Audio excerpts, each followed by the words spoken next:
Hi, this is Dr. Portia Preston, author of Hustle Floor Let It Go, a guide to shame-free wellness that honors your reality and gives you life. And if this is the first video you're watching, this is part three in a three-part series. You can still watch it starting with this video, but just to let you know, I started today as a challenge because I have been very much terrified of getting on camera, and I felt like I wanted to offer some more of myself to my students who are taking my class this semester, especially those who are asynchronous because they don't get a chance to see me. And so you're benefiting from that because I needed some social accountability to get myself going. So we're going to talk about social wellness. And this is actually the heart of why I started this whole thing, why I wrote this book on shame free wellness, why I have a company that is dedicated to helping people have safety and having the tough conversations, being vulnerable, um, being able to own all of who you are. I find it difficult. I think that many of us struggle, especially people who are neurodivergent, in showing up and feeling understood. Okay. So I'm going to start by just going through the chapter. And I don't know how this is going to go because I'm not allowing myself to plan too much.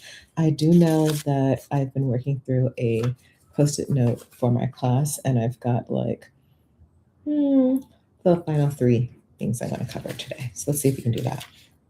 I want to start out by reading this story so that people understand just how bad my rejection sensitivity is.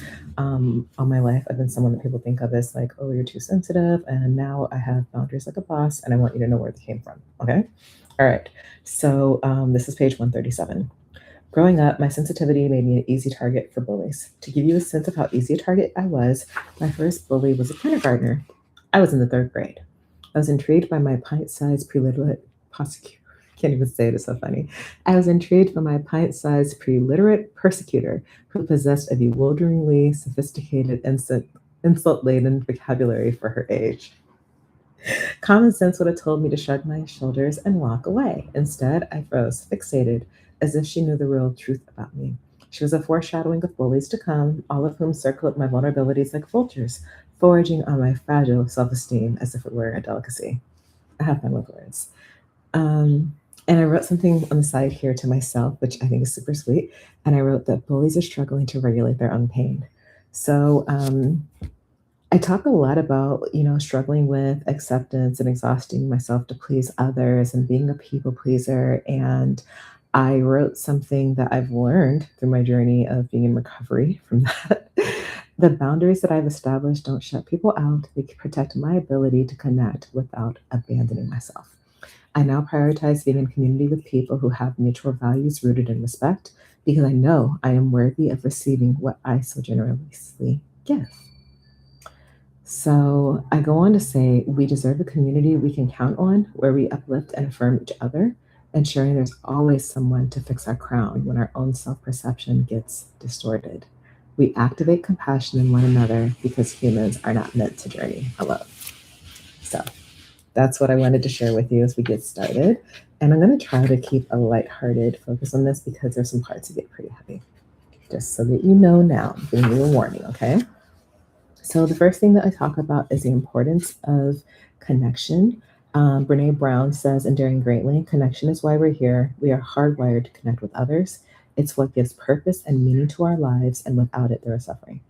There's suffering either way, but you understand what she's trying to say here. Connection is very much important, and it exacerbates our suffering, okay? So if you think about how healthy relationships impact your daily life and benefit your health, what is true of unhealthy relationships? They're harmful for your health, right? But so is isolation. Now, this is different from solitude. I can say how much I'm looking forward, how much I have been enjoying my solitude recently because I've been very depleted and need to recharge. But that's different from isolating, which can actually affect your physical and mental health when I am struggling and I don't feel safe reaching out to anybody and I just ruminate and go through cycles alone. That's not good for me, right? And so in the book, I talk about isolation through an intersectional lens because I don't think we talk often enough about what makes it even harder in this world to have the support that you need. So I wrote here, factors that increase the risk of isolation and loneliness include poor mental or physical health, experiences of discrimination, inadequate access to resources, living alone, with a caveat. I know some of you are like, but I love that. Okay. Immigration status, age, both younger and older adults are at increased risk. Having low income, being a member of the LGBTQIA plus community, living in a rural population, and being a victim of domestic violence.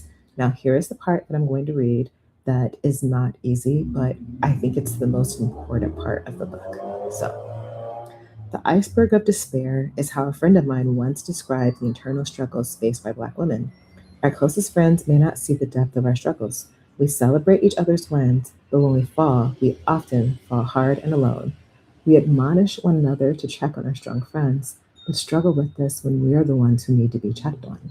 We hesitate to let our friends in, not wanting anyone else to experience the depth of our pain. And I wrote that because I've walked in community with a lot of people, myself included, who feel like it's almost like we're carrying these shame shaped footballs. And the way in which we're carrying them is contorting us. And we don't want anybody else to see because it would be so humiliating. Only we all have our own, and we're all carrying it some way that makes the road harder. So, what I try to do through my work is make it safer for people to see that you're not alone in your struggles and to help you think about what is the community that I can feel safe saying yes to what I'm going through. Because it's not safe to be vulnerable with everyone. I talk about the story of Chesley Christ, whom, if you have not heard of her before, her mother helped to publish her book by the time you read this. It was the last thing that Chesley felt like she had to finish before she left this world. And she was a remarkable, remarkable human being. And I am very honored to be able to take this moment with you just to share her story with you. Exceptional, brilliant, kind, beautiful. She was a Miss USA, a lawyer. She was a correspondent for Entertainment Tonight. She was generous. She was kind. She was aware of her mental health struggles and she worked hard on them. And she also advocated for others. She went to a therapist. She implemented coping practices. And she tried to do all of the right things. But when she started to struggle more, and yes, someone is shopping in the background, I'm going to be okay with that.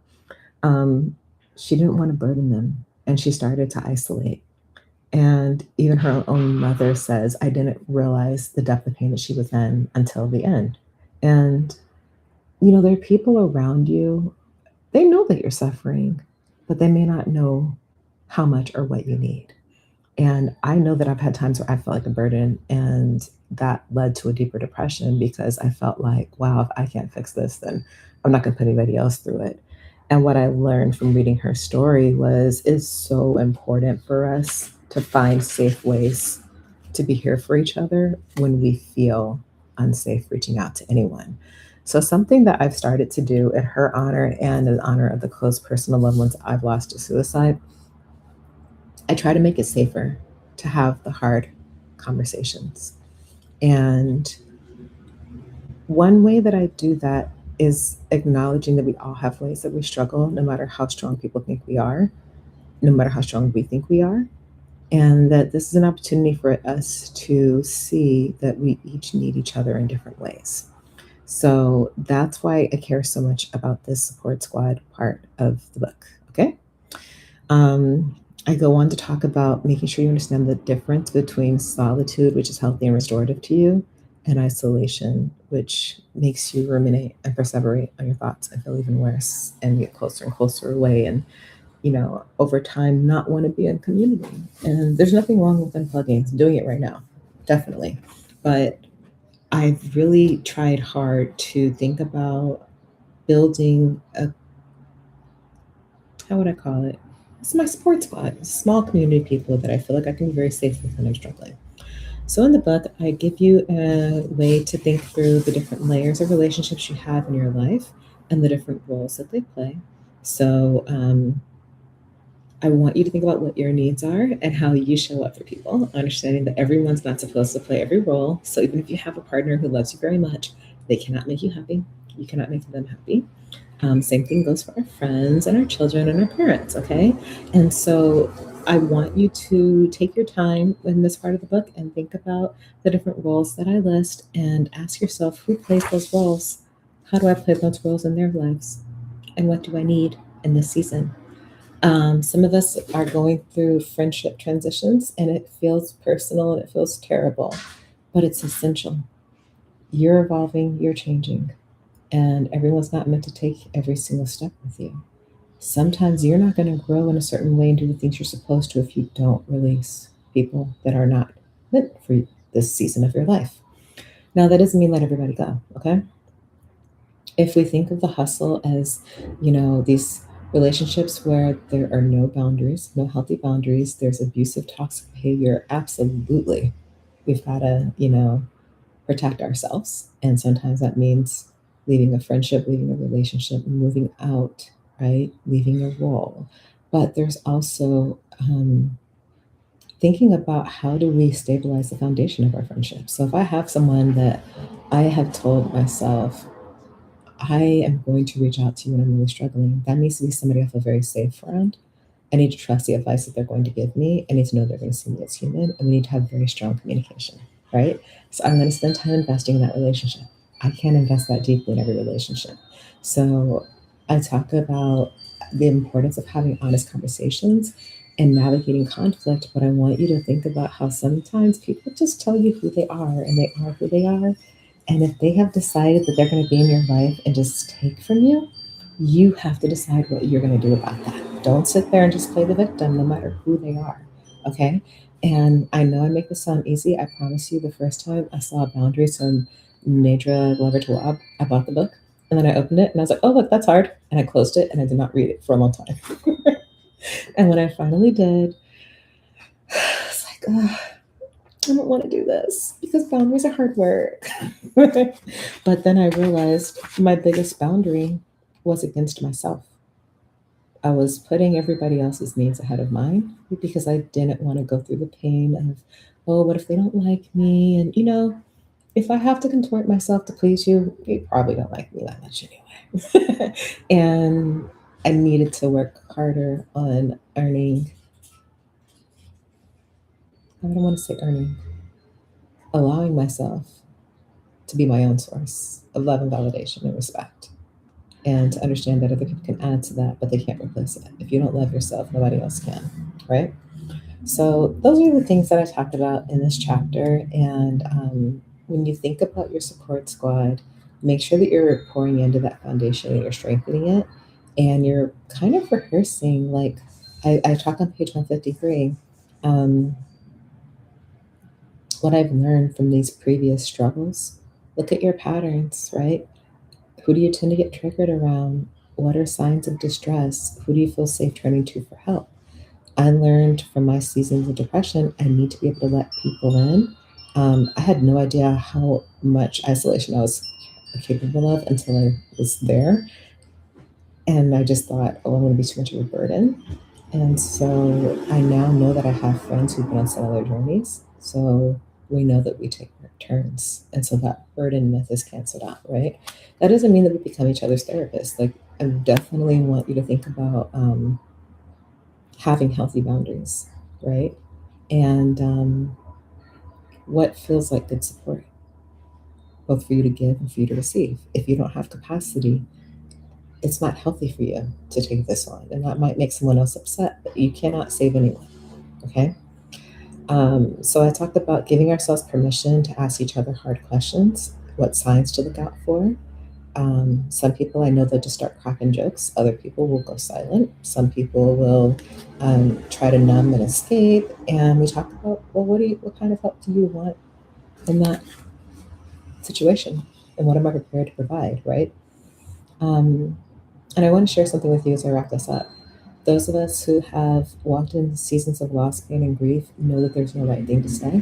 Nothing will erase or replace the hurt. What we need is each other's presence and to not be forgotten in the rubble of what has happened to us. We help each other to breathe again, to remember pieces of ourselves that we have lost. We learn together how to move forward. And for me, having been through some difficult things in my life, that is a message of hope for me because it reminds me that things don't have to be perfect and that I'm not alone. And there are other people who know how to walk that road with me. And they know when my humor is a good, healthy coping mechanism and when it's me ignoring the deeper stuff. So I hope that this encouraged you. If you haven't checked the book out already and you've enjoyed this series, obviously you can like and subscribe and hear more from me here, but you can also head over to my website, portiapreston.com/hustleflow. And that is where you're actually going to be able to get a chapter of this for free, or you can listen to the audiobook sample that is narrated by Diana Blue, who is a phenomenal voice artist. Okay. And I just want to say thank you to everybody who helped me on my own journey when I was struggling, because this book would not exist without your love. And shout out to my support squad. I adore you. Okay. For my students, I hope that this gave you a chance to see and interact with me a bit closer. And for everybody else who's watching, it was really fun to show up and just like be the kind of author I want to be, somebody that doesn't just sit behind and think of new things to write. I really like to be out there in community with you. So this was fun, and I hope that we get a chance to do it again soon. All right, that is the end of our recap of physical and social wellness. All right, bye.